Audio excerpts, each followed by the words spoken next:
আসসালামু আলাইকুম রহমতুল্লাহি বারাকাতু। আপনারা সবাই কেমন আছেন? আশা করি আলহামদুলিল্লাহ সবাই ভালো আছেন। আমিও আপনাদের দয়ায় আলহামদুলিল্লাহ ভালো আছি। বরাবরের ন্যায় আজকেও একটা নতুন বিষয় নিয়ে আপনাদের সামনে আলোচনা করতে আসছি। আজকে আমি যে বিষয়টা নিয়ে আলোচনা করব সেটা হলো ঘন ঘন স্বপ্নদোষ। আসলে স্বপ্নদোষ ব্যাপারটা স্বাভাবিক, আল্লাহ প্রদত্ত ন্যাচারাল বিষয়। এটা হবে, এটাই স্বাভাবিক।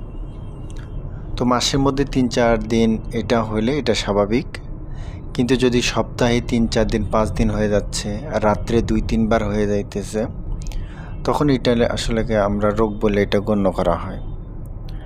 কিন্তু যদি স্বাভাবিক ৩-৪ দিন বার হয়ে থাকে মাসে, তাহলে এটাকে আমরা রোগ বলে গণ্য করি না। আর এই সমস্যাটা বিশেষ করে তরুণ বয়সে এই সমস্যাটা বেশি দেখা যায়। সেটা হলো ১৬-১৭ বছর থেকে ২৩ বছরে এই বয়সের পুরুষদের মাঝে এই সমস্যাটা বেশি দেখা যায়। আর যারা বিবাহিত স্ত্রী দূরে আছে বা অন্য অন্য কারণ বিষয়ে হয়ে থাকে, সেই বিষয়টা আলাদা। অনেক রোগের ক্ষেত্রেও এটা হয়ে থাকে। যেমন রাত্রে ঘুমাইছে, এমনও আমার জীবনে রোগী আমি পাইছি ২-৩ বার হচ্ছে, কিন্তু সে বুঝতে পারতেছে না যে কেন হচ্ছে। সে অনেক ওষুধ ট্রাই করছে, কিন্তু তার ভালো হচ্ছে না। তো এটাতে কয়েকটা জিনিস খেয়াল রাখতে হবে যে আপনিও অসুস্থ, ঘন ঘন স্বপ্নদোষ হচ্ছে দেখে আপনি ওষুধ খাবেন। শুধু ওষুধ খেলেই হবে না, সেবন করলেই যে আপনি ভালো হবেন এমন কথা না। এগুলার সঙ্গে কিছু বদ অভ্যাস বা শুধু কিছু আমাদের চলার নিয়ম, অনেক কিছুর কারণেই আসলে এগুলার মধ্যে ইনভলভ হয়ে থাকে। তো বিশেষ করে যাদের অশ্লীল ছবি দেখার প্রবণতা আছে, চটি বই পড়ার প্রবণতা আছে, খারাপ গার্লফ্রেন্ড বলেন বা যাই বলেন তাদের সাথে ফোনের মধ্যে অন্য অন্য বিষয়গুলো নিয়ে অশ্লীল কথাবার্তা নিয়ে আলোচনা, বন্ধুবান্ধবের সামনে আলোচনা করা, রাত্রে যখন ঘুমাইতে যাচ্ছেন এগুলা নিয়ে অনেক চিন্তা করা, এগুলা অনেক কিছুই আপনার এই ঘন ঘন স্বপ্নদোষের সাথে ইনভলভ। তো আপনাদেরকে অবশ্যই এগুলা থেকে বিরত থাকতে হবে। তারপরে আপনারা ওষুধ খাবেন, ইনশাল্লাহ আপনারা সম্পূর্ণ সুস্থ হয়ে যাবেন। তো প্রথমত আপনারা কী করবেন, সবসময় ৫ ওয়াক্ত নামাজ পড়ার চেষ্টা করবেন, উজু অবস্থায় থাকার চেষ্টা করবেন। অবশ্যই গোসল ঘুমানোর আগে আপনারা হাত মুখ ধুয়ে মাথাতে পানি দিবেন, হাতে পায়ে সমস্তগুলো ধুয়ে ফেলবেন, শরীরটা ঠান্ডা রাখবেন, রাত্রে ঠান্ডা পানি খাবেন। যাদের অতিরিক্ত হয় তারা মধু, দুধ জাতীয়, রাত্রিবেলা ডিম, এগুলা, গরুর মাংস, এগুলো একটু খাওয়ার চিন্তা ভাবনা কম করবেন।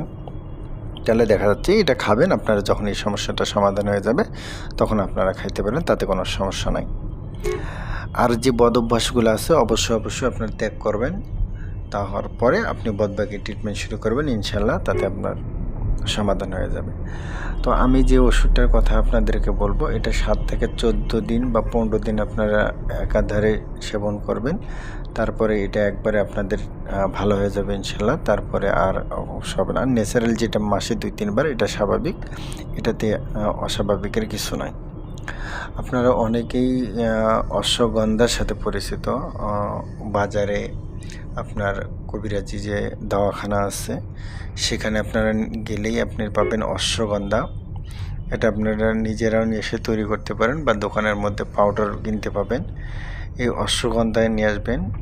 অশ্বগন্ধার পাউডার 15 গ্রাম, অশ্বগন্ধার 15 মিলিগ্রাম চূর্ণ এবং কাঁচা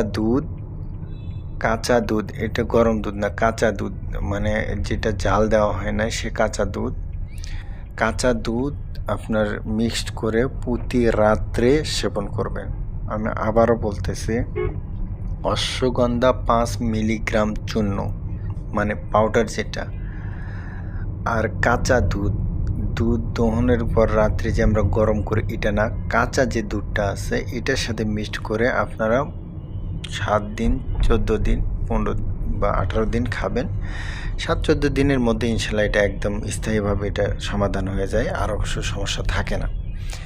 তো অবশ্যই আপনারা এই ওষুধটা সেবন করবেন ইনশাল্লাহ 7-14 দিনের মধ্যে এটা 100% আপনার বন্ধ হয়ে যাবে, এটা আর কখনোই থাকবে না। তো অবশ্যই আপনারা এটা প্রয়োগ করবেন। আর অবশ্যই আমার চ্যানেলটা সাবস্ক্রাইব করে সবসময় পাশে থাকবেন। সবাই ভালো থাকবেন। আসসালামু আলাইকুম।